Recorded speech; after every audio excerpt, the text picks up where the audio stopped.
Hermanos, buenos días. Días. Por favor, abrimos la Biblia en el Salmo 100.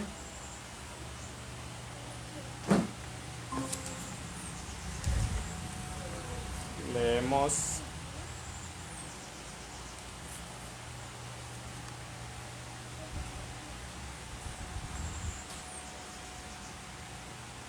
Salmo 100.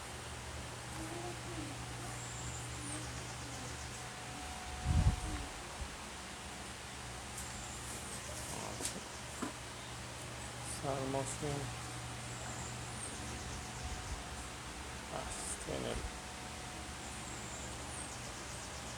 En el Salmo 100, ¿sí? El versículo del 1 al 5, básicamente es todo el Salmo. Entonces, lo leemos todos. Dice así, en el nombre del Padre, del Hijo, del Espíritu Santo. Aclamen con alegría al Señor, habitantes de toda la tierra. Adoren al Señor con gozo. Vengan ante Él cantando con alegría. Reconozcan que el Señor es Dios. Él nos hizo y le pertenecemos. Somos su pueblo, ovejas de su prado. Entren por sus puertas con acción de gracias. Vayan a sus atrios con alabanza. Denle gracias y alaben su nombre, pues el Señor es bueno, su amor inagotable permanece para siempre y su fidelidad continúa de generación en generación. Amén.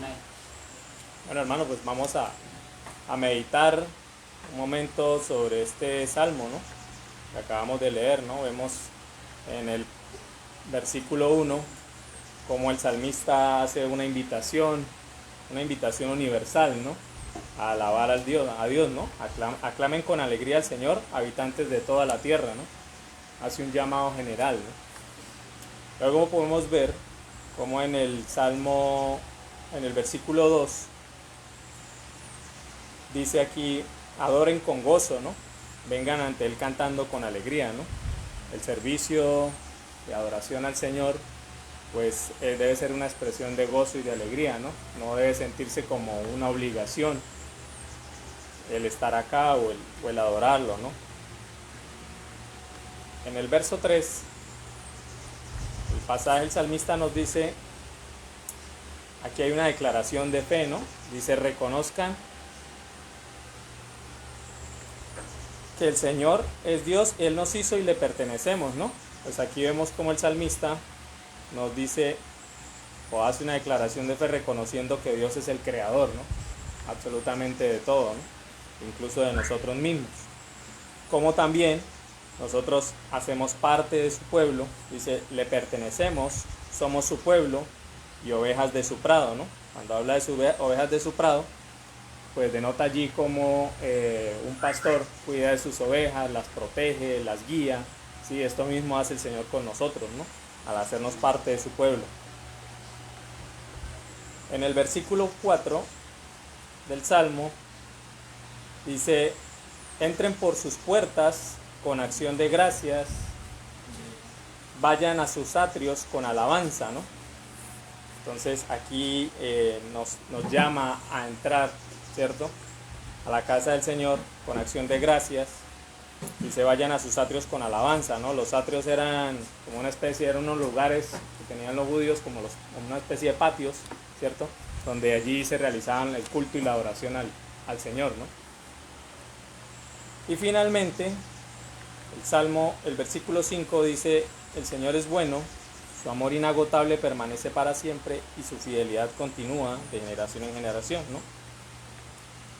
Aquí el resumen básicamente del Salmo, ¿sí? La esencia misma de este Salmo es que Dios es bueno, misericordioso y fiel, ¿no?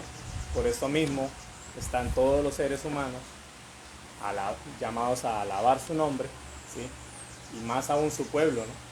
Y es lo que hoy, en este día, domingo 27 de agosto del año 2023, el último domingo de este mes, hemos venido a hacer, ¿no? Hemos venido aquí a este atrio, a este lugar, a la casa del Señor, a adorar su nombre con alegría, con gozo, ¿cierto?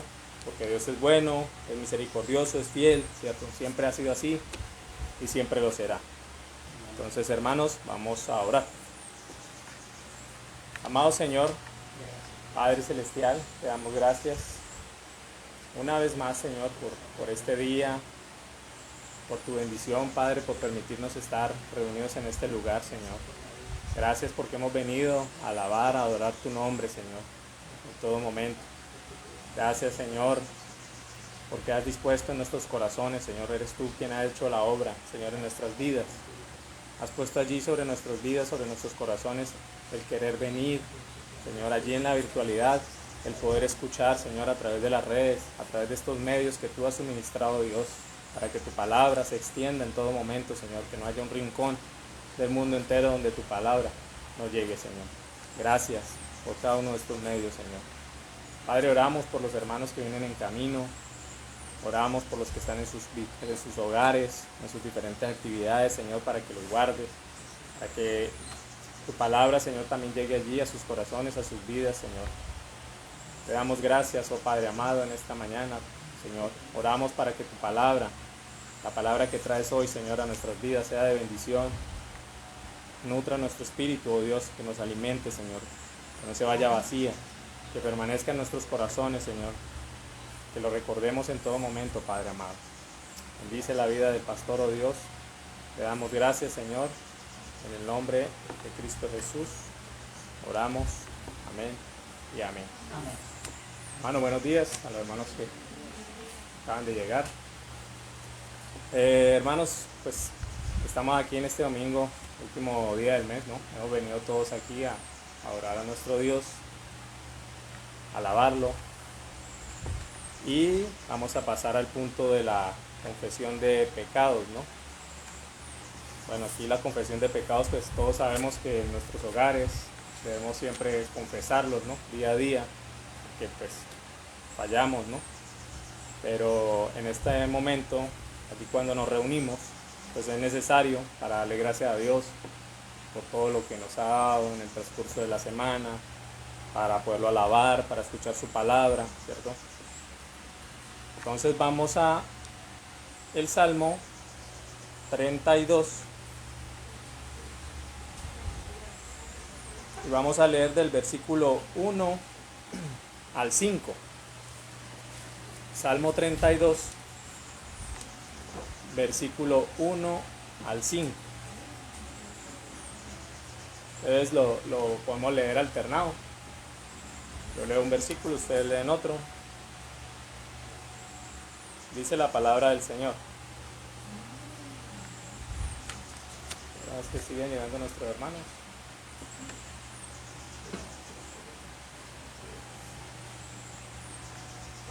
Buenos días.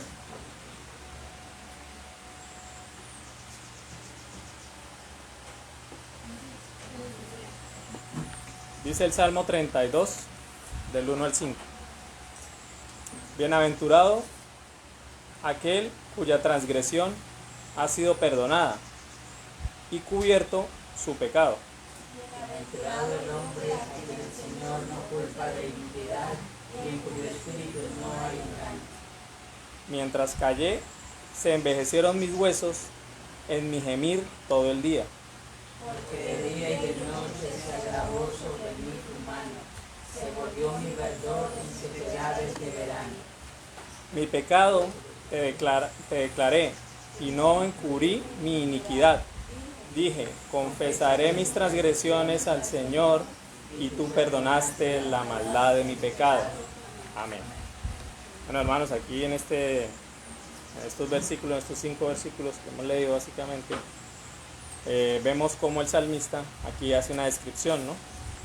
Arranca como describiendo la felicidad y la bendición que siente una persona al saber que ha sido perdonada por Dios, ¿no? Luego pasa a describir todo el sufrimiento, la angustia que él siente una persona cuando encubre su pecado, cuando lo mantiene ahí, cuando no lo confiesa, ¿no?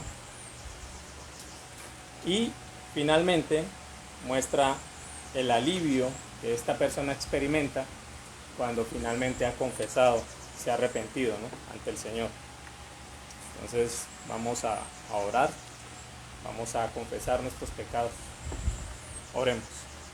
Padre Todopoderoso, Señor, misericordioso, maravilloso eres nuestro Dios. Padre, nos hemos alejado, Señor, de tus caminos, como ovejas perdidas hemos divagado, Señor. Hemos satisfacido nuestras carnes, oh Dios. Hemos sido arrastrados por nuestras concupiscencias, Señor. Nos hemos desviado, Padre. Clamamos a ti, oh poderoso Señor, misericordioso, fiel y amoroso, oh Dios. Clamamos, Señor, para pedir tu perdón, Padre. Pedimos tu misericordia, oh Señor, sobre nuestras vidas, que se extienda, Padre, en todo momento. Que tú nos guíes, oh amado Dios, Señor. Que tú nos ayudes a no seguir quebrantando tus mandatos, tus mandamientos, Señor. A no seguir desobedeciendo tu palabra, oh Dios. Ayúdanos, Señor. Necesitamos de tu presencia, Espíritu Santo. Solos no podemos, oh Dios. Tu presencia en nuestra vida es necesaria, oh Dios, para poder, oh Dios, rechazar nuestros malos deseos, nuestros malos pensamientos, nuestras malas palabras, nuestras malas acciones, Señor. Solo tú puedes hacer la obra en nuestras vidas, Señor.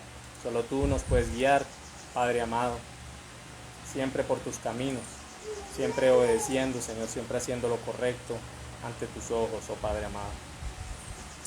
Señor, ayúdanos, oh Padre, a sentir ese alivio que expresa el salmista, oh Dios, al reconocer y saber que hemos sido perdonados por ti, Señor, que hemos confesado nuestros pecados, que los hemos puesto delante tuyo, oh Dios, y hemos recibido tu misericordia y tu perdón, Padre. Gracias, oh amado Señor. En el nombre de Cristo Jesús oramos. Amén y amén. Amén. Hermanos, seguimos adorando a nuestro Dios. Vamos a alabarlo con los himnos, con el himno 312.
Amén. Cuán grata es nuestra reunión en este día. Seguimos adorando y alabando al Señor con el himno 280.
bellas palabras de vida. Vamos, por favor, a la lectura de apoyo en Isaías capítulo 5, versículo del 13 al 25.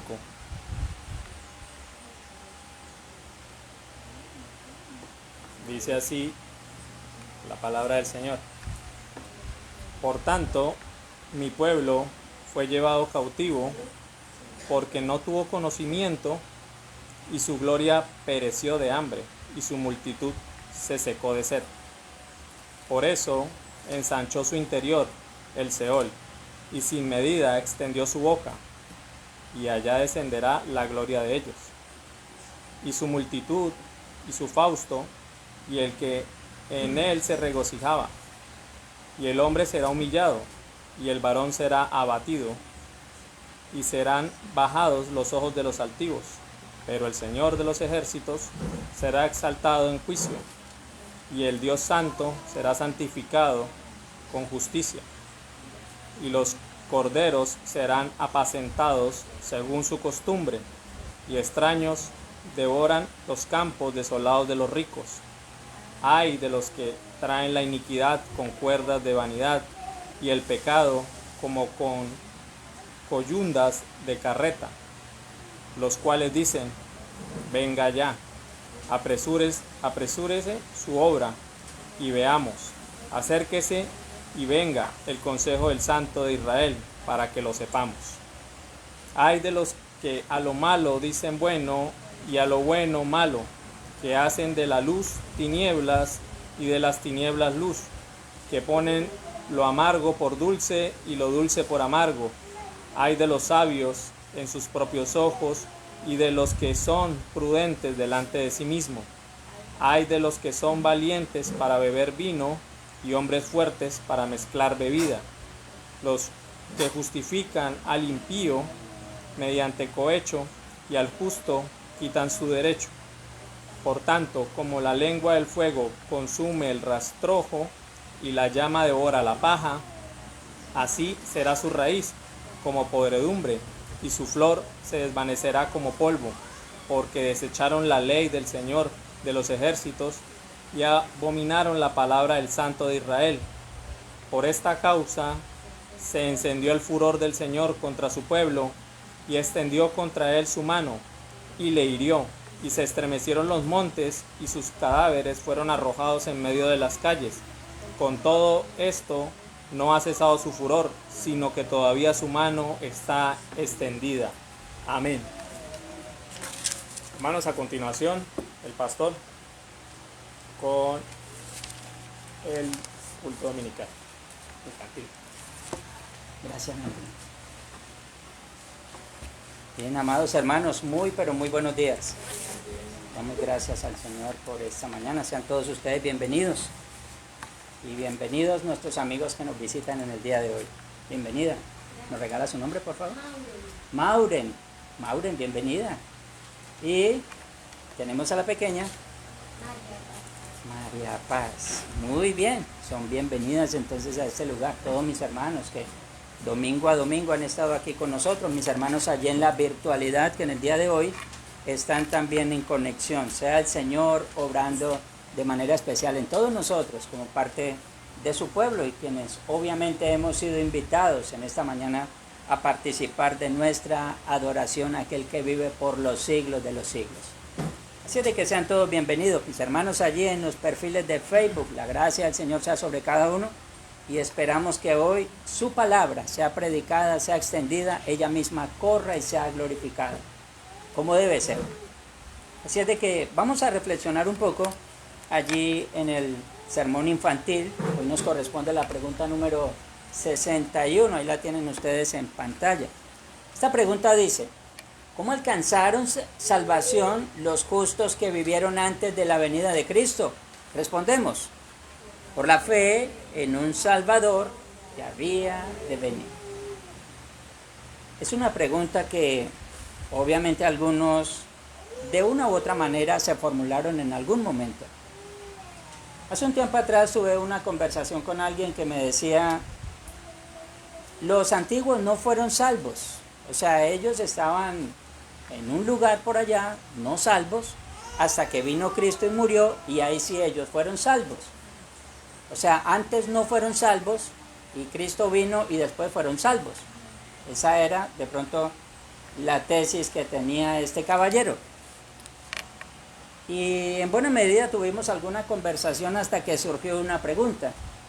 La pregunta era, si ellos no fueron salvos en el Antiguo Testamento, entonces ¿dónde estaban? A lo que respondió, no sé. Bueno, tan pronto hay un no sé, quiere decir que hay una duda donde realmente no puede uno hacer afirmaciones. Mientras existan dudas, nunca puede uno hacer afirmaciones de algo que no sabe. Entonces, lo que la Biblia nos enseña, precisamente conforme a la pregunta 61, es que los antiguos fueron salvos por la fe. Obviamente, ellos mueren y esa salvación se afirma totalmente con el sacrificio perfecto de Cristo. Eso sí lo entendemos todos, que la única salvación reside en Cristo. La cuestión es que no podemos decir que los antiguos no estaban salvos o estaban condenados hasta que Cristo los sacó de condenación. Automáticamente estaríamos dándole paso a un tercer lugar que nos enseñaron en la iglesia tradicional, ¿recuerdan? Por un lado el limbo para los bebés y por el otro el purgatorio para los adultos. Bueno, automáticamente estaríamos confesando algo que la Biblia no enseña. En esto entonces tenemos que ser claros allí. Voy a iniciar entonces para todos ustedes y luego comparto algunos versículos para que ustedes por favor me ayuden a ubicarlos. Bien, Gálatas capítulo 3. A alguien por favor allí, si está cerca a su hijo, entonces le puede pasar el texto. Gálatas 3, Romanos 4, 16, Apocalipsis 7 y Efesios capítulo 1. Tengan ahí los pasajes, luego entonces vamos evacuándolos poco a poco.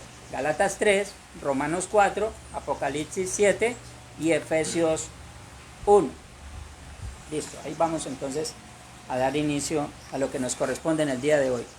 Génesis 6, 8 dice, pero Noé halló gracia ante los ojos del Señor. Vuelvo y leo este texto. Pero Noé halló gracia ante los ojos del Señor. Esto ustedes y yo, cuando hemos leído las Sagradas Escrituras, lo hemos colocado en un lugar muy particular y fue precisamente en el tiempo cuando vino el diluvio. Cuando viene el diluvio, entra Noé con su familia al arca y ellos son librados de una catástrofe mundial. Todo simplemente porque les dice la Escritura en el verso 8 que Noé halló gracia, o sea, el Señor lo libró, lo salvó, lo preservó. Como nosotros al mismo tiempo también hallamos gracia ante los ojos del Señor, el Señor nos libró, nos preservó, nos salvó. Esto simplemente es por gracia. Pudiéramos entonces generar la misma pregunta. ¿Y cómo fueron salvos los del Antiguo Testamento? Por gracia. ¿Y cómo fueron salvos los del Nuevo Testamento? Por gracia. En esto no diferencia absolutamente nada. Así es de que confiamos en el Señor. Todo este tiempo haya sido de provecho. Ya vamos en la pregunta número 61. Para que nosotros como padres hayamos podido ser instruidos y tengamos herramientas para también seguir instruyendo a nuestros hijos. Esto que parece un manuscrito es el librito que usamos nosotros como herramienta para la enseñanza a los niños. Ahora, alguien podrá decir, ¿y es que esas preguntas se las hacían a los niños? Por supuesto que sí, en el tiempo de la Reforma era la manera como enseñaban a los niños. Pero parece que fueran preguntas para los adultos, por supuesto, porque es que los niños tienen la capacidad de retener más información que nosotros los adultos. ¿Y saben por qué? Porque nosotros los adultos ya estamos casi llegando al límite de la información. Ellos tienen todo su disco duro nuevecito. Tenemos entonces que simplemente inculcar información buena, información agradable. Así de que aquí con las herramientas para enseñar a nuestros hijos. La pregunta de hoy nos lleva a considerar lo siguiente. Si decimos que solo en Cristo hay salvación, entonces ¿cómo pudieron salvarse los antiguos si Cristo no había aún nacido? Ya entonces en la introducción hablamos acerca de este punto. Gálatas en el capítulo 3, versículos del 6 al 9, nos recuerda algo interesante. Vamos a ubicarnos todos, por favor. Gálatas 3, del 6 al 9. Y si alguien obviamente quiere darle lectura, bien puede hacerlo. Los demás entonces le seguimos. Gálatas 3, del 6 al 9. ¿Alguien lo tiene por ahí? Así Abraham creyó a Dios y le fue contado por justicia. Sabed por tanto que los que son de fe, estos son hijos de Abraham. Y la Escritura, previendo que Dios había de justificar por la fe a los gentiles, dio de antemano la buena nueva a Abraham, diciendo: en ti serán benditas todas las naciones. De modo que los de la fe son bendecidos con el creyente Abraham. Amén. El texto nos está diciendo que Abraham fue salvo por la fe. En esto alcanzó justificación. Obviamente dice que le fue contado por justicia, y en el verso 8, en la parte B, dice que le dio de antemano la buena nueva a Abraham. ¿Saben qué significa el término buena nueva? Evangelio.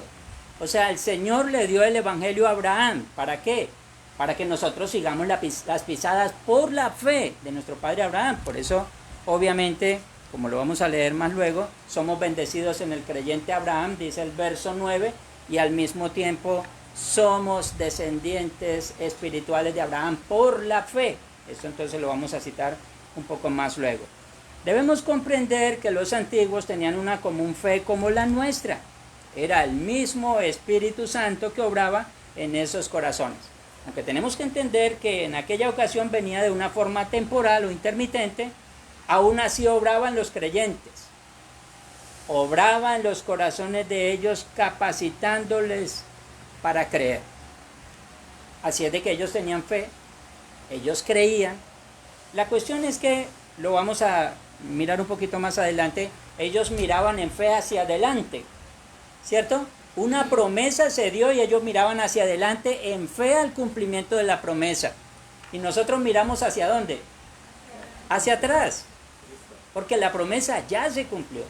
Ellos miraban hacia adelante, nosotros miramos hacia atrás. Se ha cumplido, y allí en Cristo es donde nos encontramos judíos y gentiles, en este propósito especial del Señor. Ahora, veamos Romanos 4:16, la misma historia. Si alguien lo tiene por allí.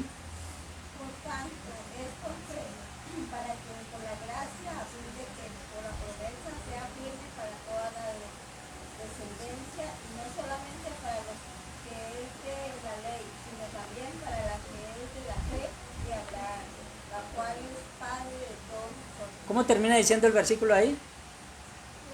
¿Cómo termina? Abraham es padre de todos nosotros por la fe. En eso nos identificamos entonces. Hemos creído y nos ha sido contado por justicia. Hemos creído en Cristo, como ellos en la antigüedad creyeron en la promesa. La salvación de los antiguos es por fe, para que fuese por gracia, no por obras de la ley. Ellos esperaban por fe el cumplimiento de la promesa. Nosotros creemos por fe que la promesa ya se cumplió. Ellos creían por fe el cumplimiento de la promesa. Nosotros creemos por fe que la promesa ya se cumplió. Esto es interesante allí. Ellos apuntaban hacia el Salvador que vendría, nosotros apuntamos hacia el Salvador que ya vino. Recordemos que en Cristo la continuidad del pacto se hace una realidad, y como una revelación progresiva continúa en todos nosotros por la fe, hasta la culminación total allí en la gloria eterna. Así es de que todos nosotros continuamos las mismas pisadas de Abraham hasta que el Señor regrese por todos nosotros en su segunda venida. Esto entonces lo encontramos también allí en Apocalipsis en el capítulo 7, un texto muy conocido por todos. Apocalipsis 7, verso 9 al 12. Esto sí pediría el favor a un adulto que lo lea también, para que entonces podamos adelantar allí.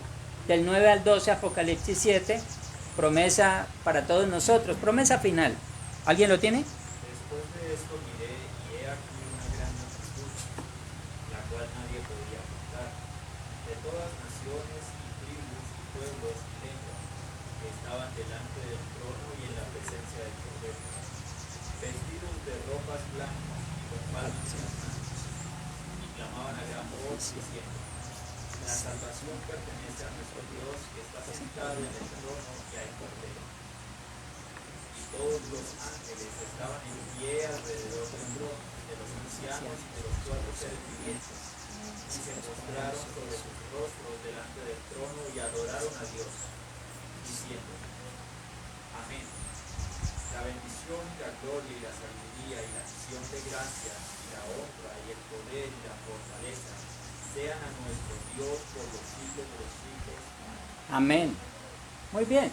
Vemos allí el clímax, la culminación total de la promesa. Una gran multitud vestida de ropas blancas con las palmas en las manos, de toda tribu, lengua y nación. ¿De qué está hablando eso? El día cuando estemos en la presencia del Señor por toda la eternidad. Y como dice toda tribu, lengua, pueblo y nación, está hablando de todos los creyentes de todas las épocas. De una u otra manera, allí tendremos el privilegio de estar al lado de Abraham, tendremos el privilegio de ver a David, tenemos el privilegio de ver a todos los patriarcas y a todos los grandes hombres como los profetas de la antigüedad. Estaremos todos en un mismo lugar, todos como llamados siervos de Dios delante de la presencia del Señor. ¿Qué es lo que nos va a identificar a todos nosotros? La salvación por la misma fe, la gracia que se manifestó en el Señor al salvarnos a nosotros, al mirarnos con ojos de misericordia y al permitir que todos estemos allí en aquel lugar para adorarle por los siglos de los siglos. Es interesante, y volvemos al principio, y es el hecho de que algunas personas consideran que los que murieron en la antigüedad tienen que estar en algún lugar encajonados o encerrados o simplemente esperando en un lugar de reposo como una playa paradisíaca. Pero nosotros no podemos imaginar las cosas de Dios con nuestra mente natural. Hay que comprender que en la eternidad no hay tiempo. Aunque ellos murieron hace 3.000, 4.000, 5.000 años, para ellos el tiempo no ha pasado. ¿Por qué? Porque ellos están en la eternidad. El problema nuestro es que cuando pensamos en la eternidad, pensamos en sucesión de tiempo. Entonces, Abraham murió hace muchos años, ya de estar aburrido esperando que se cumpla el juicio y entonces estará esperando allí, cansado ya. Tantos años que está allí, pero el asunto en la eternidad no es así. Ellos han muerto y es como en un abrir y cerrar de ojos. Ellos no han entendido qué es el tiempo que ha pasado. El tiempo nosotros lo vemos pasar en este planeta Tierra, que se nos presenta en nuestra parte física y en los años que vemos pasar, en el crecimiento de nuestros hijos, pero allí en la eternidad no es así. Por eso el Señor en una ocasión le dijo a un hombre que estaba crucificado con él: hoy mismo estarás conmigo en el paraíso. Pero este hombre está esperando la redención de su alma. Y lo importante es que para él no han pasado las horas, los días, los años. Está esperando la redención. Al igual nosotros, cuando llegue el momento, en un abrir y cerrar de ojos estaremos en la presencia del Señor. Erran aquellos cuando hablan de la eternidad como una secuencia de tiempo. Y es importante que hablemos precisamente a nuestros niños desde este punto de vista conforme la Escritura lo resalta. Palabras para los niños y para los jóvenes. El propósito del Señor se ha cumplido siglo a siglo. Esto no es un efecto de la decisión humana. Dios lo tenía decretado que fuese así. De hecho, encontramos nosotros un texto muy claro en Efesios donde dice: bendito sea el Dios y Padre de nuestro Señor Jesucristo, que nos bendijo con toda bendición espiritual en los lugares celestiales en Cristo Jesús. Según eso escogió en Él antes de la fundación del mundo para que fuésemos santos y sin mancha delante de Él. Ahora, termina diciendo: en Él asimismo tuvimos herencia, habiendo sido predestinados conforme al propósito del que hace todas las cosas, según los designios de su voluntad. O sea, el Señor lo hizo todo conforme a los designios de su voluntad. No necesitó ser coercionado, empujado, obligado. El Señor lo hizo todo porque así lo quiso. Y entonces quiso darnos a nosotros este regalo de gracia. Amados padres, nunca dejemos de insistir a nuestros hijos acerca de los privilegios que hemos recibido por gracia. A través de la fe, nuestra confianza debe, asimismo, ser puesta en la voluntad de Dios y no en nuestras propias decisiones. Siempre confiando nosotros como padres que la salvación de nuestros hijos solamente reside en el Señor. Siempre entendiendo que la salvación de nosotros como padres debemos tomarla al igual que como lo hizo Abraham, enseñarla por la fe. Es allí el Señor donde en su gracia mostró en la cruz del Calvario cómo su misericordia podía llegar mucho más allá de lo que nosotros podíamos imaginar. Y ya saben ustedes, mis hermanos, que el Señor estuvo dispuesto a ir por nosotros hasta la muerte. ¿Algo hay imposible para Él? Absolutamente. Así es de que coloquemos en las manos del Señor la vida de nuestros niños. Y como diría alguien por ahí, mientras ellos no estén bajo nuestro cuidado, que no se salgan de las benditas manos del Señor. Oremos por ellos, por favor. Si alguien desea hacerlo, le escuchamos.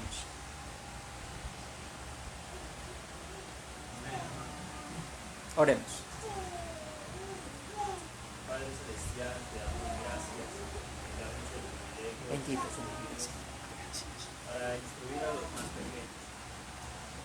Señor, damos gracias porque permites que niños se reúnan junto con adultos en esta iglesia para adorar. Señor, oramos por estos niños para que los bendigas, para que los guardes de todo mal y peligro. Instruye a sus padres, Señor, para que eduquen a sus hijos conforme a tus principios. Que estos niños crezcan bajo tus principios y aun cuando fueren viejos no se aparten del buen camino. Señor, también oramos por los niños, los adolescentes, jóvenes que habitan alrededor,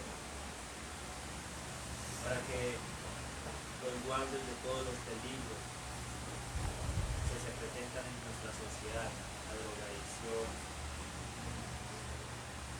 la trata de blancas. Tú sabes cuáles son los problemas que en este sector se presentan. Y oramos, Señor, para que guarde a los niños, para que también los padres estén más pendientes de sus hijos, para que en las instituciones educativas les inculque el conocimiento tuyo y tengamos una mejor sociedad.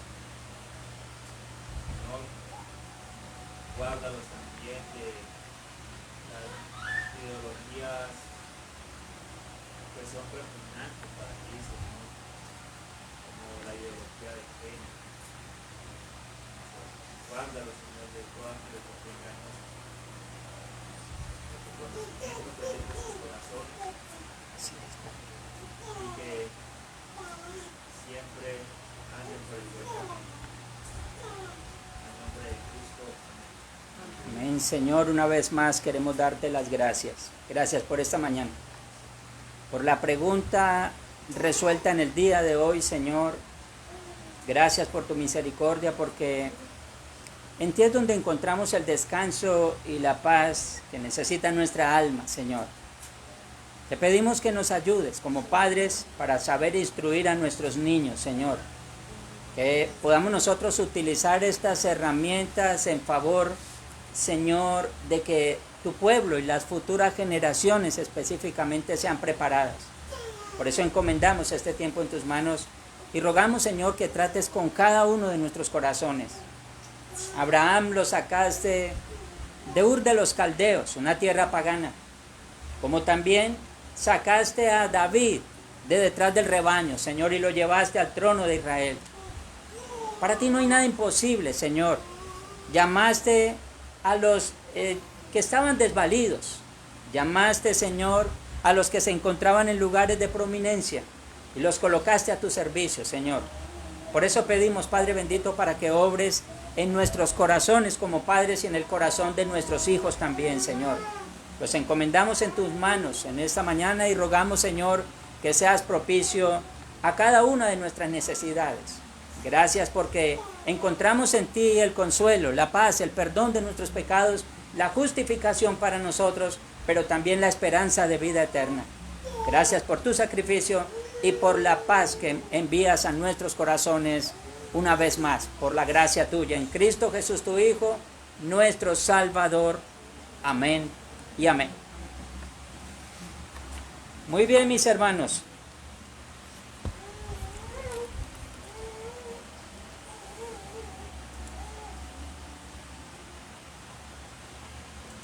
Un poquito más.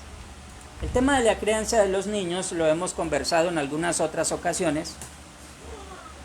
Se lleva a cabo desde un punto de vista en el cual el Señor nos enseña la importancia de nosotros colocar estas herramientas en las manos de nuestros hijos.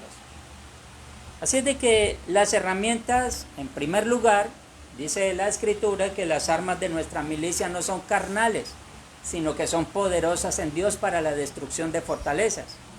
Y en ello entonces necesitamos comenzar a capacitar a nuestros hijos con estas armas espirituales. Lo hemos dicho en algunas otras ocasiones. En casa nosotros tratamos de inculcarles a ellos valores. Cuando ellos salen de puertas para afuera, hay un mundo que los está esperando para destruirlos. Pero por eso tenemos que enviarlos armados allá. Ahora, la cuestión es que el apóstol Pablo en Efesios 6 habla de una armadura. Y no es una armadura literal, es una armadura espiritual, con la cual debemos armar a nuestros hijos para ir a presentar batalla a un mundo difícil. Todos nosotros sabemos las dificultades que esto conlleva, pero al mismo tiempo también conocemos del poder de Dios cuando nos encomendamos en sus manos benditas y encomendamos la vida de nuestros niños y de nuestros jóvenes. Así es de que no dejemos de hacerlo, insistamos con ello. Ya hemos dicho, enseñar y orar no es perder el tiempo, es ganar tiempo. Y no permitamos que el tiempo pase porque después vamos a tratar de arreglar lo que no hicimos cuando pudimos. Hay que hacerlo. Nuestros niños van a dejar de ser niños para comenzar a ser adolescentes, donde ellos van a comenzar a clamar por libertad. Y van a querer empezar a ser un poco más libres de nuestro dominio. Allí es donde tenemos que descansar en la voluntad de Dios, en lo que nosotros hemos inculcado en sus corazones. De seguro, el Señor con esta provisión los guiará a toda verdad y a toda justicia conforme a su voluntad. Hagámoslo y hagámoslo sin cesar hasta cuando el Señor nos lo permita. Muy bien, mis hermanos. Vamos a ubicarnos por allí en el Evangelio según San Mateo. Hoy tenemos nuestro estudio para proseguir.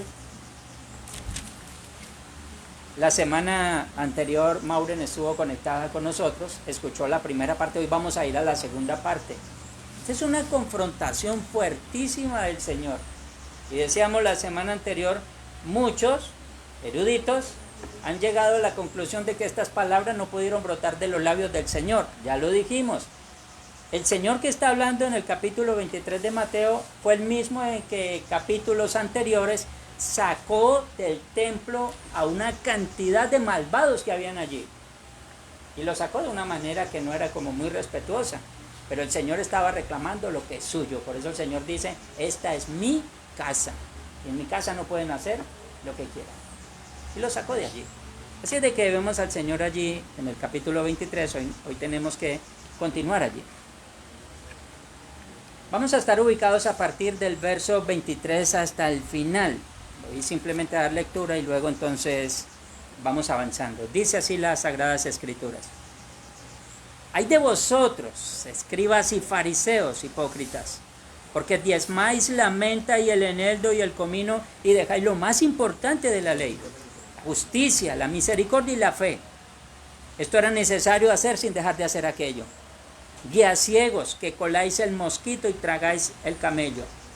Hay de vosotros, escribas y fariseos hipócritas, porque limpiáis lo de fuera del vaso y del plato, pero por dentro está lleno de robo y de injusticia. Fariseo ciego, limpia primero lo que está dentro del vaso y del plato, para que también lo de fuera sea limpio.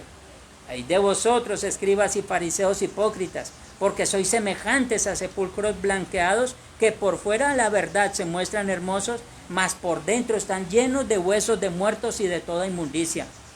Así también vosotros por fuera, a la verdad, os mostráis justos a los hombres, pero por dentro está lleno de hipocresía e iniquidad. Ay de vosotros, escribas y fariseos hipócritas, porque edificáis los sepulcros de los profetas y adornáis los monumentos de los justos. Y decís, si hubiésemos vivido en los días de nuestros padres, no hubiéramos sido sus cómplices en la sangre de los profetas. Así que dais testimonio contra vosotros mismos de que sois hijos de aquellos que mataron a los profetas. Vosotros también llenad la medida de vuestros padres. Serpientes, generación de víboras, ¿cómo escaparéis de la condenación del infierno? Por tanto, he aquí yo os envío profetas, y sabios, y escribas, y de ellos a unos mataréis y crucificaréis, y a otros azotaréis en vuestras sinagogas, y perseguiréis de ciudad en ciudad, para que venga sobre vosotros toda la sangre justa que se ha derramado sobre la tierra, desde la sangre de Abel, el justo, hasta la sangre de Zacarías, hijo de Berequías, a quien matasteis entre el templo y el altar. De cierto os digo que todo esto vendrá sobre esta generación. Amén. Oremos por un momento. Amado Señor y Padre, tú que habitas en gloria, una vez más te damos las gracias, Señor, por esta tu palabra leída. Te rogamos, Señor, para que hoy seamos instruidos, seamos guiados, amonestados, Señor, conforme a tu voluntad. Permite que tu palabra corra y sea glorificada y nosotros seamos edificados por ella, Señor. Que como un manantial seamos regados, Señor, para que ella misma produzca en nosotros vida. Gracias por esta mañana, por este tiempo, por tu iglesia que se reúne, por mis hermanos en la virtualidad, Señor. Te pido, Dios mío, que hoy tu palabra resalte en importancia y que sea tu sabiduría en medio nuestro y nuestros corazones sean preparados, Señor, cual tierra que se prepara para colocar la semilla y pronto dé su fruto. Señor, gracias una vez más por este momento. Suplicamos la asistencia de tu Espíritu Santo y rogamos ser llevados a toda justicia y a toda verdad conforme a tu propósito sobre todos nosotros. En Cristo Jesús, tu Hijo, nuestro Señor y Salvador. Amén y amén. Muy bien, mis hermanos, vamos a estar hoy, ya dije, reflexionando con el título La última confrontación del Señor, segunda parte. En el libro El arte de la guerra, del general chino Sun Tzu, publicada aproximadamente en el siglo V, detalla distintas premisas de cómo encarar estos acontecimientos. Es allí, en este escrito, donde encontramos la siguiente máxima: no hay mejor defensa que un buen ataque. Bueno, eso lo decimos precisamente porque lo que vemos al Señor en este momento, en el capítulo 23, es propiciando un buen ataque. O sea, ya no está a la defensiva. El Señor se lanza en el capítulo 23 directamente a un ataque certero.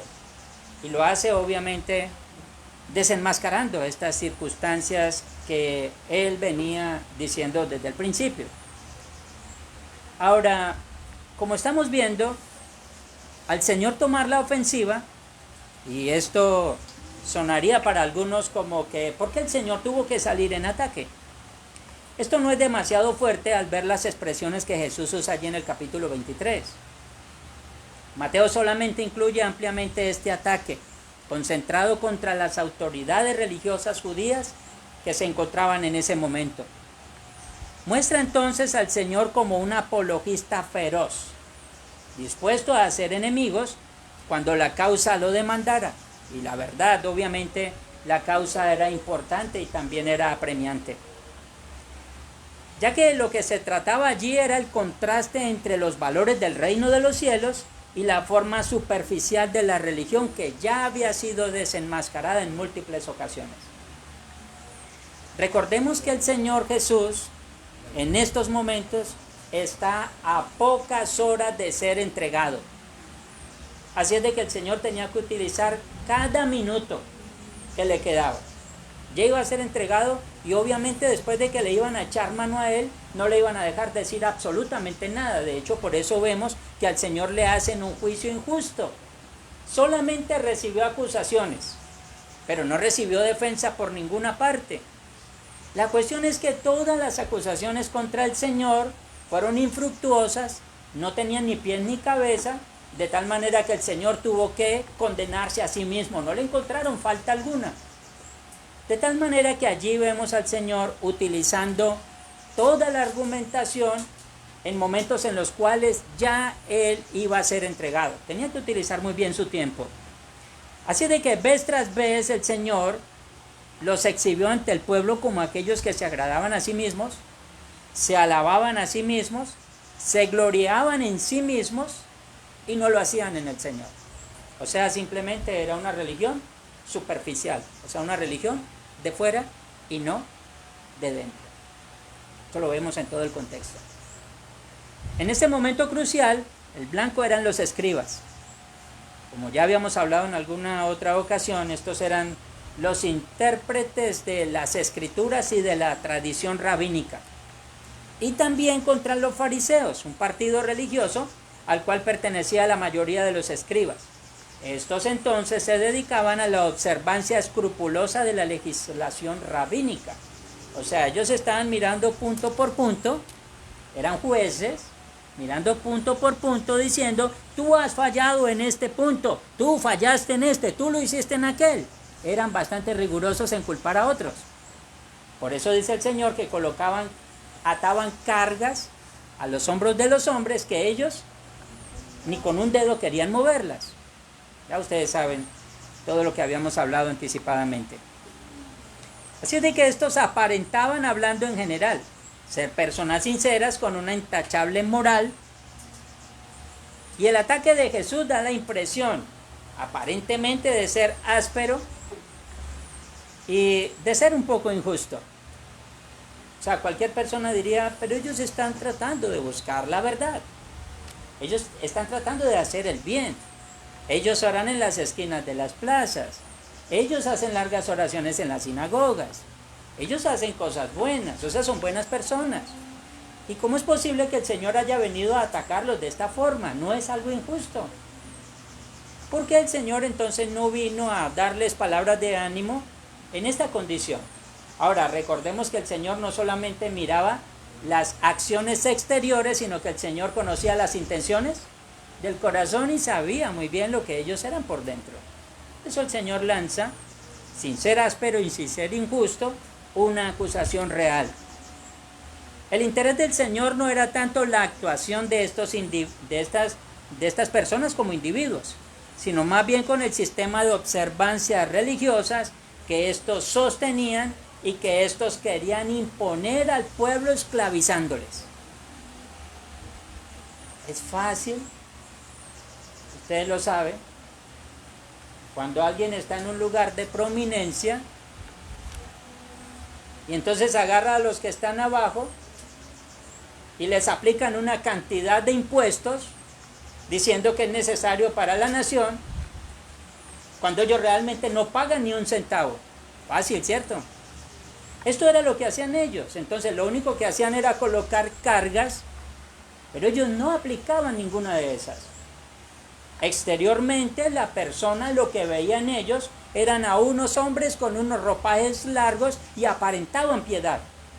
Pero el Señor no estaba mirando su parte exterior. ¿Qué era lo que miraba el Señor? Sus corazones, su interior, sus corazones. Al insistir ellos en un enorme y creciente cuerpo de reglas y normas, estaban en peligro de ignorar actitudes internas y de darle mayor adhesión, en primer lugar, al sistema religioso cargado de tradiciones, que darle prioridad a la voluntad de Dios.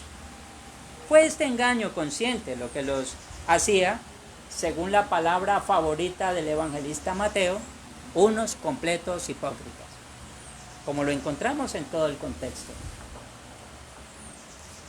Así de que vamos a iniciar.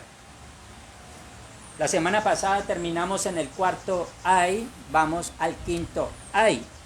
Este se encuentra por allí entre el versículo 23 y 24 de nuestro pasaje. Allí en este quinto ay, el Señor los vuelve a acusar de invertir los valores espirituales. Leamos todos juntos 23, 24. Ay de vosotros, escribas y fariseos hipócritas, porque diezmáis la menta y el eneldo y el comino, y dejáis lo más importante de la ley, la justicia, la misericordia y la fe. Esto era necesario hacer sin dejar de hacer aquello. Guías ciegos, que coláis el mosquito y tragáis el camello. Estaban invirtiendo, obviamente, los valores. Ahora, esto parecía como si el diezmar las pequeñas hierbas aromáticas tuviera un significado más importante que practicar las demandas más elevadas de la ley. En esto hay que aclarar que el Señor no estaba haciendo referencia a otra cosa más, sino a una mala práctica, una mala praxis. Dice la parte B del versículo 23, esto era necesario hacer sin dejar de hacer aquello. El problema es que los dichos de la ley los habían llevado a una exageración total. Bueno, dicho algo así en nuestro contexto cultural. Ustedes pertenecen a una sinagoga. Entonces resulta que allí los rabinos, los intérpretes de la ley, le llaman y le dicen, ¿usted a dónde vive? Bueno, yo vivo en el barrio Nariño. Vamos a ir a hacerle una visita. Y resulta que ellos entran a casa y se dan cuenta que usted allí en la casa tiene un árbol de mango. Y entonces empiezan a contar pepa por pepa, fruto por fruto, para ver cuántos tienen que diezmar, cuántos frutos. Era algo así. Fíjense que estas hierbas aromáticas, ellos las cultivaban en casa para condimentar sus alimentos. Y esto le dicen, bueno, eso también tienen que diezmarlo. Pero ¿cómo así? Si son hierbas que cultivamos aquí en la casa, pero también tienen que diezmarlas. Entonces nos damos cuenta que allí la misma escritura está hablando acerca del trigo, el vino y el aceite. Algunas cosas que eran llamativas para el Señor, específicamente porque era lo que ellos hacían para sacar al comercio. Lo mismo cuando se trataba del ganado, las ovejas y el ganado. Esto era algo que el Señor aclaraba muy bien. Entonces, al entrar a casa, estos se encontraban con el arbolito de papaya. 1, 2, 3, 4, 5, tiene 10 papayas. Eso quiere decir que tiene que diezmar una. Pero ¿cómo así? Si ese árbol de papaya nació solo ahí, pero igual hay que cumplir la ley. Esto era algo así. O sea, habían llevado todo a un extremo total. Era algo demasiado delicado y por eso el Señor les está hablando de estas cosas. Miren lo importante allí. ¿Acaso no hacían esto también con el lavado de manos, los lechos, las honras fúnebres y la observancia del día de reposo? De hecho decían que si salían, se contaminaban porque iban a un velorio, llegaban a la casa y entonces tenían que, si se acostaban a dormir, agarrar la cama y lavarla, lavar toda la cama. Cuando solamente el Señor había dicho que tenían que lavarse ellos y sus ropas, permanecer entonces impuros por unos días, pero regresaban de nuevo. Esto lo habían llevado a un extremo total. Entonces llegaron a la conclusión de que si salían y compraban un pan en la tienda, tenían que regresar y lavar los lechos y bañarse ellos completos y lavar la ropa. O sea, tenían que estarse bañando todo el día o simplemente no salir a la calle. Y entonces si salían y saludaban a alguien, entonces corrían de nuevo a la casa y se lavaban las manos porque habían saludado a alguien. Y si volvían y salían y otra vez pasaba alguien, otra vez corre y lávense las manos. Porque ellos consideraban que la santidad, la purificación, estaba en lavarse constantemente. Por eso muchas personas, en muchas, ciertas denominaciones, toda vez que salen y pecan, vuelven y se bautizan. Y vuelven y se bautizan y se rebautizan porque ellos consideran que la purificación está en bautizarse muchas veces. El Señor dice que hay, ¿cuántos? Un solo bautismo. Cuando se habla de limpieza, de purificación de pecados, hay un solo sacrificio. No es necesario hacer más sacrificios. Vuelvo y repito, esto lo habían llevado a un extremo total. Ahora, esto es importante. Alguien por favor se ubica entonces en Levítico 27. Mientras busca Levítico 27 digo algo más. Levítico 27, 30 al 33. Si alguien iba a guardar el día de reposo, entonces no podía alzar absolutamente nada que fuera insignificante. porque si alguien entonces salía y caminaba una cuadra, ya estaba quebrantando el día de reposo. Ahora, el Señor había dicho al pueblo que ellos tenían que guardarse y que no podían hacer ciertas cosas. El problema es que se lo habían aplicado absolutamente a todo. Se había vuelto algo invivible. ¿Quién podía realmente ser un verdadero creyente en el Antiguo Testamento cuando estaban cargados de tantas tradiciones? Y esto lo consideraban palabra de Dios. Ahora, mire lo que dice 27 de Levítico 30 al 33, si alguien lo tiene por ahí. Y el diezmo de la tierra, así de la simiente de la tierra, como del fruto de los árboles, del Señor es cosa dedicada al Señor. Y si alguno quiere rescatar algo del diezmo, añadirá la quinta parte de su precio por ello. Y todo diezmo de vacas o de ovejas, de todo lo que pasa bajo la vara, el diezmo será consagrado al Señor. No mirará si es bueno o malo, ni lo cambiará. Y si lo cambiare, tanto él como el que se dio en cambio serán cosas sagradas, no podrán ser rescatados. Estos son los mandamientos que ordenó el Señor a Moisés para los hijos de Israel en el monte de Sinaí. Amén. Se dan cuenta que eso está hablando de los frutos de la tierra que ellos cultivaban y que ellos sacaban al comercio. Entonces, el Señor bendecía en que la tierra produjera en abundancia, que sus ganados fueran fructíferos y ellos podían tener una buena estabilidad económica y honraban al Señor con lo que el mismo Señor daba como provisión. Pero no era el arbolito de papaya que tenían para hacer un jugo en la casa, o el árbol del mango, o cualquier otra cosa. Vuelvo y repito, el Señor lleva a una situación bastante insignificante, o sea, una simple plantica que ellos le quitaban la hojita y con eso condimentaban o le daban sabor a sus comidas. Era totalmente extraño, supongamos una plantica de cilantro y que ellos llegaran a contar ahí 1, 2, 3, 4, tiene 5 hojitas. Entonces de esas 5 o 10 hojitas tiene que sacar una para ir a una hoja de una plantica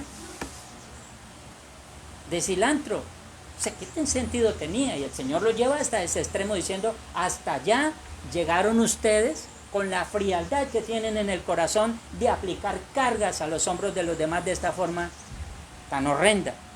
Entonces, allí vemos entonces que si en el jardín de la casa se sembraba la planta, o simplemente nacía allí, esta entonces también tenía que ser pasada por la vara de la ley. Esto era una exageración horrenda.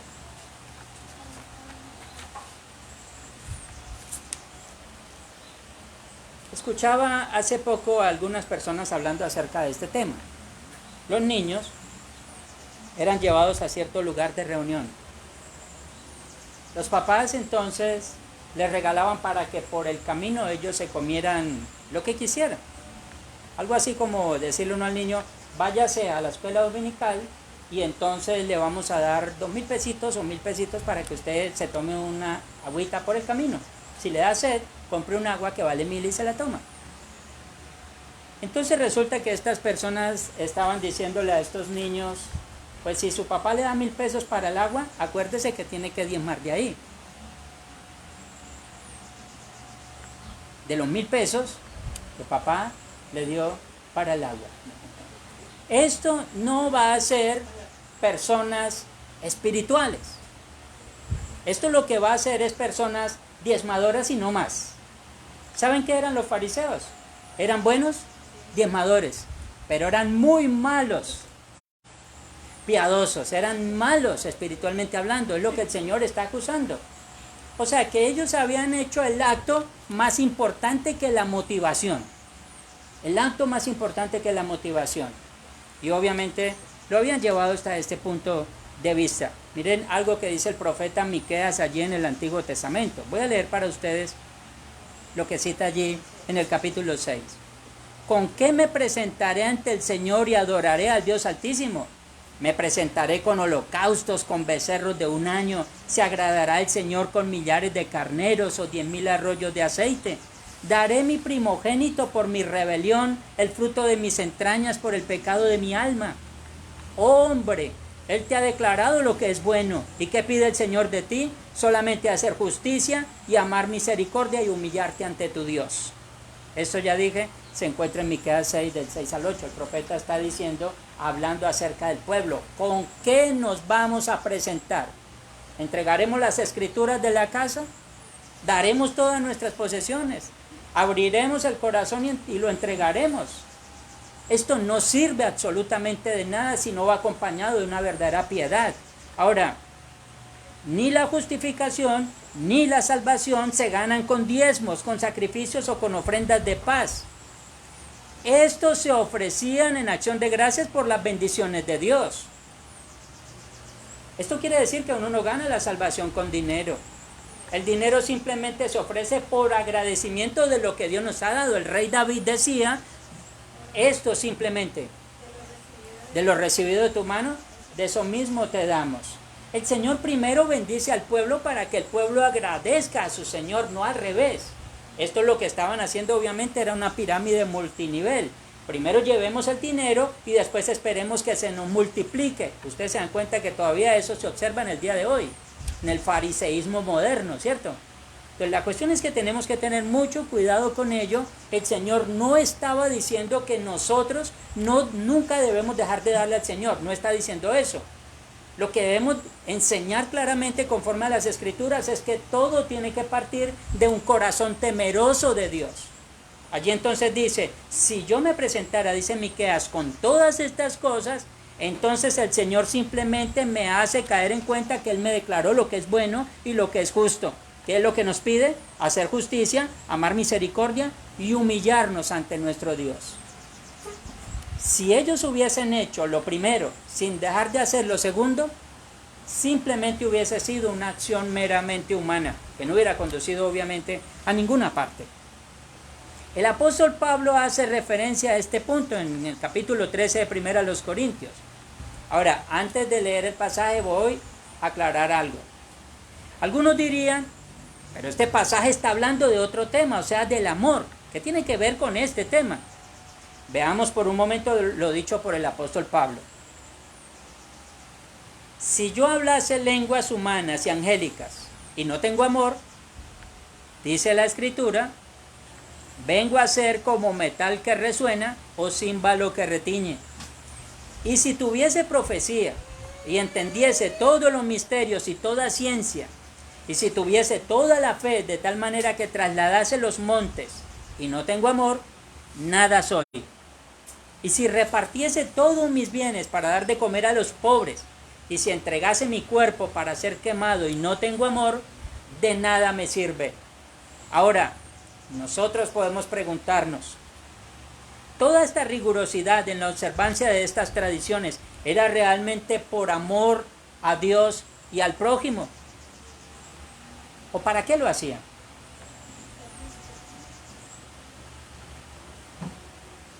Mis queridos hermanos, cuando las personas simplemente se dan a la tarea de escuchar que su salvación se la pueden ganar por lo que hacen, están recibiendo un evangelio adulterado. No es el evangelio de nuestro Señor. Nosotros nunca debemos ir en busca de lo que nosotros mismos hacemos. Vamos en busca en lo que el Señor ya hizo. Y Él hizo todo el sacrificio, pagó por nuestros pecados. Ahora nosotros le buscamos, le honramos, le bendecimos porque estamos agradecidos con Él. Y no porque entonces nos vamos a ganar otro pedacito más de cielo. Eso es falso. Tengamos mucho cuidado con eso porque precisamente es lo que el Señor está denunciando aquí. Continuemos. La parábola que sigue en el verso 24 ilustra la verdad recién presentada con una nota irónica y hasta humorística. Jesús dice que los fariseos y escribas, en su afán de contar todas las hojitas de las plantas mencionadas para diezmarlas, estaban entonces colando el mosquito, cosa muy pequeña y muy insignificante de la bebida, mientras que sí se tragaban el camello, el animal más grande y pesado que conocían. Lo interesante de estas palabras es que los dos animales, por la ley, eran considerados inmundos. Entonces ellos colaban el mosquito porque decían, el mosquito no se puede tragar porque es un animal inmundo, Pero dice el Señor, si se están tragando el camello completo. Es precisamente eso.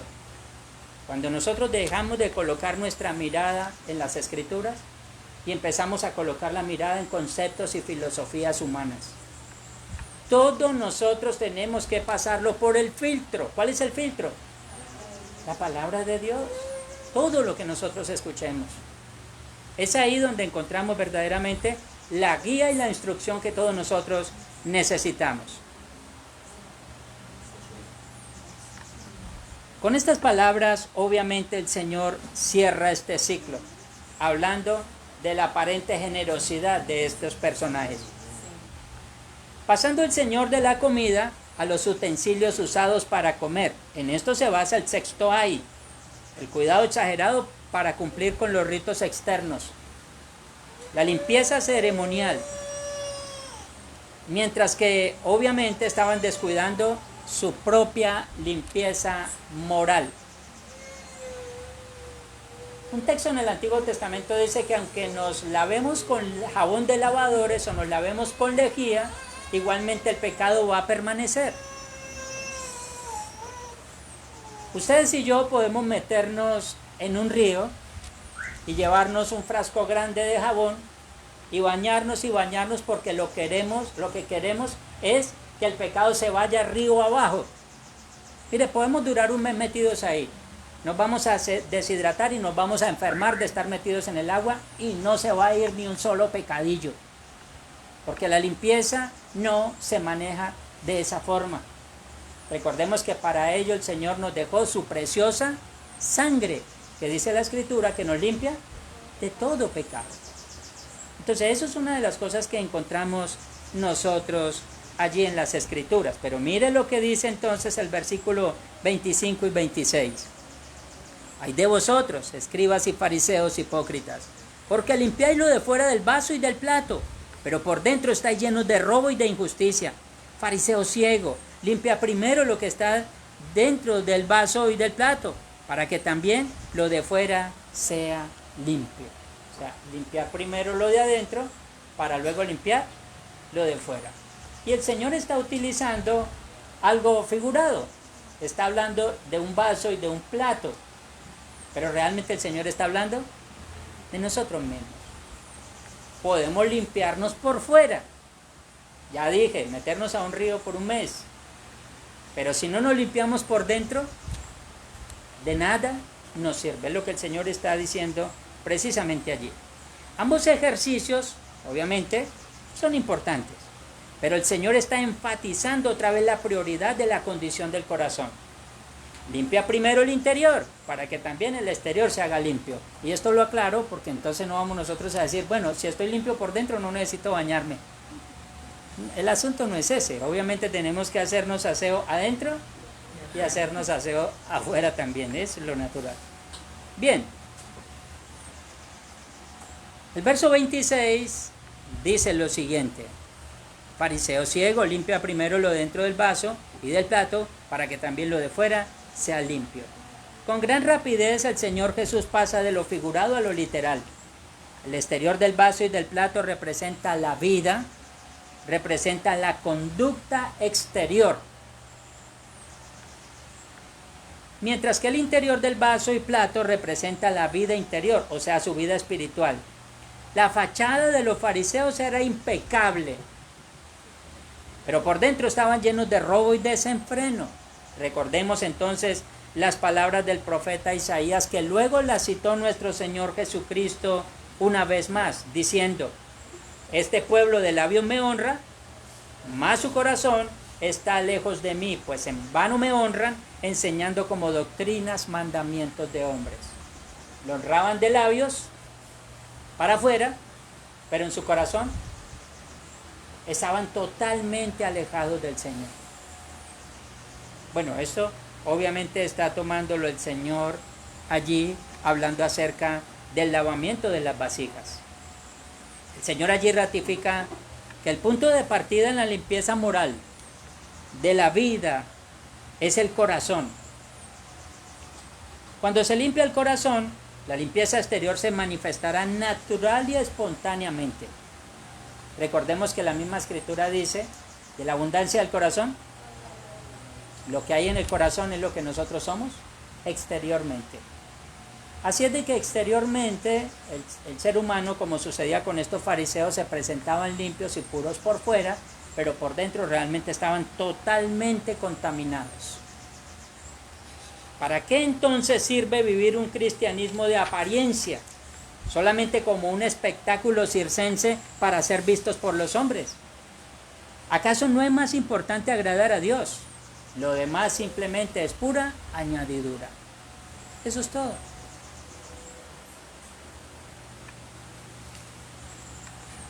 La vida misma nos ha enseñado a nosotros algo muy sencillo.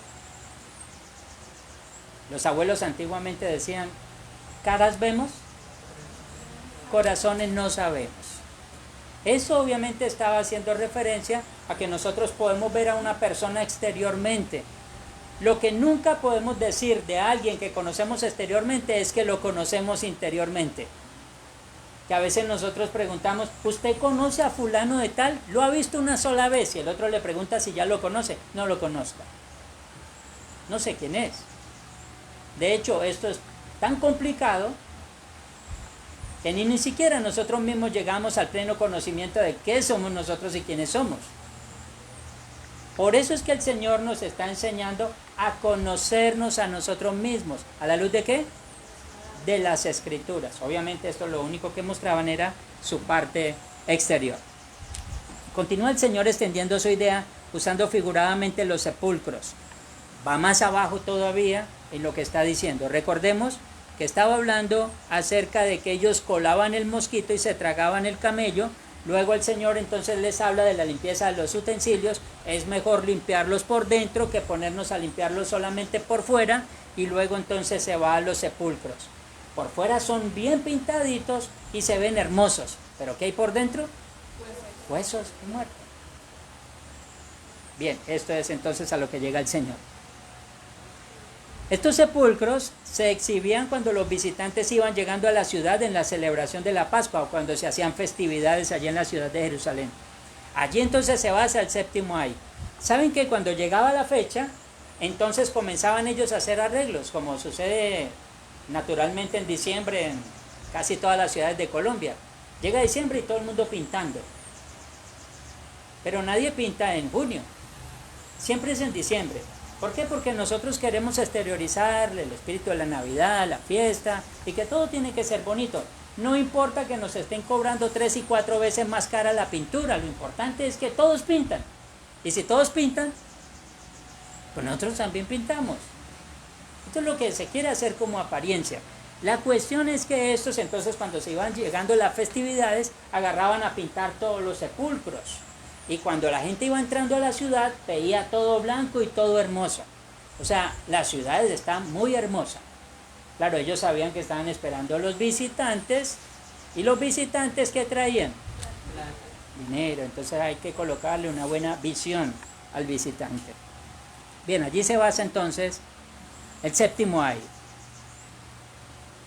27 y 28 dice: ay de vosotros, escribas, fariseos hipócritas, porque sois semejantes a sepulcros blanqueados, que por fuera la verdad se muestran hermosos, mas por dentro están llenos de huesos de muertos y de toda inmundicia. Así también vosotros, por fuera de la verdad os mostráis justos a los hombres, pero por dentro estáis llenos de hipocresía e iniquidad. Bien, este es en el mismo sentido del plato. El plato limpio por fuera, pero no limpio por dentro. Estos sepulcros estaban limpios por fuera, pero por dentro no estaban limpios. Obviamente es lo que el Señor está trayendo a colación.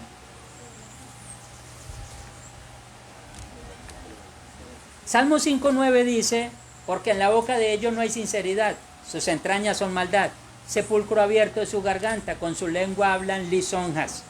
Y Romanos 3:13 dice, tomando la misma idea: sepulcro abierto es su garganta, con su lengua engañan, veneno de áspides hay debajo de sus labios. O sea, hablaban cosas, pero por dentro su garganta parecía un sepulcro. Ambos textos están haciendo referencia al que enreda con sus palabras engañosas, que brotan de un corazón malvado. Por más hermosos que se hagan los sepulcros, todos saben de lo feo y putrefacto que hay en el interior. Es un cuadro gráfico de la condición moral del corazón de los fariseos, intensamente repugnante para un Dios 3 veces santo. Por eso el Señor estaba hablando con indignación. El Señor no estaba bravo, no estaba enojado. El Señor no tenía debilidad de carácter. El Señor lo que estaba era indignado en cómo engañaban a las personas. Era una indignación santa la que tenía el Señor con estas personas. Obviamente no vamos a ahondar mucho porque ya dijimos acerca de los puntos anteriores que tienen que ver con esta misma acción que el Señor está representando allí. Nos vamos al octavo ahí, donde el Señor pasa de una culpabilidad espiritualmente hablando a una culpabilidad literal. Los culpa del asesinato, el Señor conocía las intenciones de sus corazones. Verso 29, más adelante hasta el 31, por favor leamos todos. Dice así: Ay de vosotros, escribas y fariseos hipócritas, porque edificáis los sepulcros de los profetas y adornáis los monumentos de los justos. Y decís: si hubiésemos vivido en los días de nuestros padres, no hubiéramos sido cómplices en la sangre de los profetas. Así que dais testimonio contra vosotros mismos de que sois hijos de aquellos que mataron a los profetas. El Señor, palabra más, palabra menos, está diciendo: ustedes son hijos de unos asesinos. Por lo tanto, ustedes también son unos asesinos, porque hacen los deseos de sus padres. Los escribas y fariseos pretendían honrar a los líderes espirituales en la historia de Israel, pero su propósito de eliminar al Mesías revela inequívocamente que eran descendientes espirituales de aquellos asesinos de los profetas. Eran deshonestos, hipócritas, pues pretendían una cosa delante de la gente, pero en su corazón eran de un carácter completamente opuesto. Fijémonos las palabras del Señor en Juan capítulo 8. Escúchenme por favor, dice: pero ahora procuráis matarme a mí, hombre, que os he hablado la verdad, la cual he oído de Dios. ¿No hizo esto Abraham? Verso 40. Y en el 43 y 44 dice: ¿por qué no entendéis mi lenguaje? Porque no podéis escuchar mi palabra. Vosotros sois de vuestro padre el diablo, y los deseos de vuestro padre queréis hacer. Él ha sido homicida desde el principio y no ha permanecido en la verdad, porque no hay verdad en él. Cuando habla mentira, de suyo habla, porque es mentiroso y padre de mentira. O sea, el Señor le está diciendo a los fariseos: ustedes son de vuestro padre el diablo, porque los deseos de vuestro padre queréis hacer. Y luego entonces, versículos antes había dicho: ¿por qué quieren matarme? Porque les digo la verdad. Y era cierto eso, precisamente. Ahora, estos pretendían honrar a los profetas, quienes ya no podían denunciar sus pecados, pero rechazaban a los profetas de su día, tanto Juan el Bautista como el Señor, que sí denunciaban su iniquidad. O sea, parece un acto, obviamente, bastante falso el decir: si hubiésemos estado en el tiempo de nuestros padres, no hubiéramos permitido la muerte de los profetas.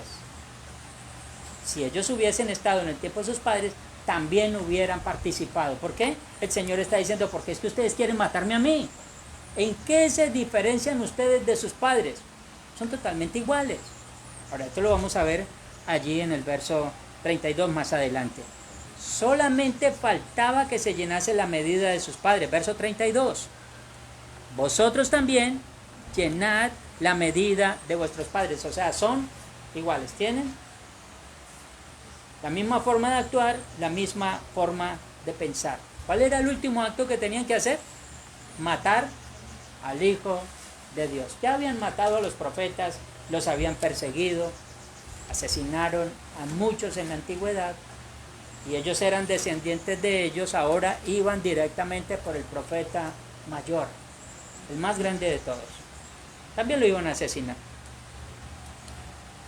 Sabiendo que la hora para su crucifixión se acercaba, al parecer como si fuera un imperativo, manda que ellos realicen su último acto. Algunos dudan que Jesús haya mandado a sus enemigos a llevar a cabo un crimen tan horrible e injusto. Sin embargo, se debe recordar que no estaba el Señor diciendo algo que ellos no habían contemplado en sus corazones hacer. Manos rápidas. Mateo 12, 14, Juan 5, 18 y Juan 11, 53. Con esto el Señor sabía que su hora había llegado. Mateo 12, 14, Juan 5, 18 y Juan 11, 53. 12, 14. Y salidos los fariseos tuvieron consejo contra Jesús para destruirlo. ¿Tuvieron consejo contra Jesús para qué? Destruirlo. Para destruirlo, o sea, para asesinarlo. Juan 5, 18. Por eso los judíos aún más procuraban matarle, porque no solo quebrantaba el día de reposo, sino que también decía que Dios era su propio Padre, haciéndose igual a Dios. ¿Los judíos procuraban qué? Matarle. O sea, ellos ya lo tenían amasado. Era una idea que ya tenían solamente para ejecutar. Juan 11, 53 dice. Así que desde aquel día acordaron matarle.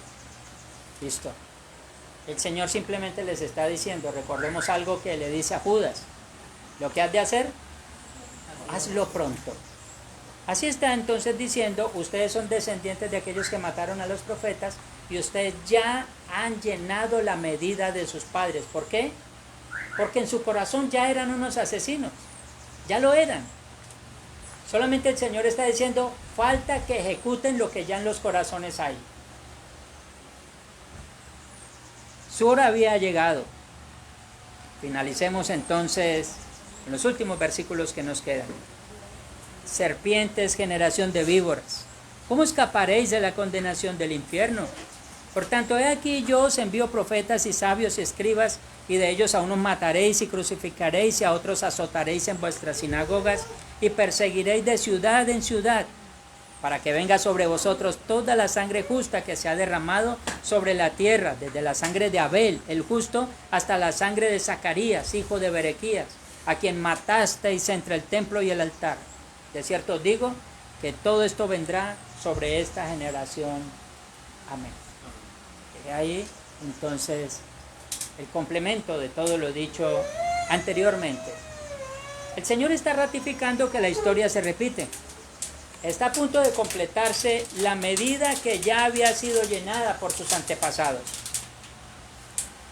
El Señor lo expresa de esta manera con la muerte del primer mártir del Antiguo Testamento, en el caso de Abel, y el último mártir del Antiguo Testamento, que es Zacarías. No voy a ahondar en algo que se enseña acerca de este tema de Zacarías, simplemente voy a hacer referencia al martirio de este personaje. Pero ahí no pararía entonces la persecución. Los enviados después de Cristo también fueron perseguidos hasta que se colmó la medida en el año 70, cuando el Señor mandó a destruir la ciudad de Jerusalén. O sea, se acabó el ruido, se acabaron los sacrificios, todos fueron sacados en exilio, ya no quedaba templo, se había acabado su orgullo nacional. El Señor preparó a algunos para llevar el evangelio a todas las naciones. Toda la supremacía judía había terminado cuando Tito fue y destruyó completamente todo, le echó candela. Entonces el Señor dice, de cierto os digo que todo esto vendrá sobre esta generación. Amados hermanos, amada iglesia, estas serias advertencias se han plasmado para que no nos apartemos nosotros de aquellas cosas que son agradables a Dios, y para que nos apartemos de aquellas que no son agradables a sus ojos. Nunca intentemos creernos mejor que el prójimo, sino que entendiendo nuestra necesidad, avancemos juntos, ayudándonos mutuamente. Que no cubramos nuestra indignidad con ropajes ni con posturas religiosas. No demudemos nuestro rostro para parecer más piadosos. Seamos personas comunes y corrientes en medio de un pueblo que necesita el mensaje del Evangelio. Que busquemos en fe al Señor. Que nos acerquemos a un verdadero arrepentimiento. para ser cubiertos con la justicia de Cristo. Aquel que murió lo hizo para apartarnos a todos nosotros de una condenación eterna y proveernos al mismo tiempo de la dicha, de la vida eterna allí en su presencia. Al Señor sea la gloria. Mis amados hermanos, el cristianismo no necesita de arandelas. El cristianismo debe ser puro. El cristianismo al mismo tiempo debe ser evidente para las personas de fuera. El mensaje que nos dejó el Señor es un mensaje claro y contundente.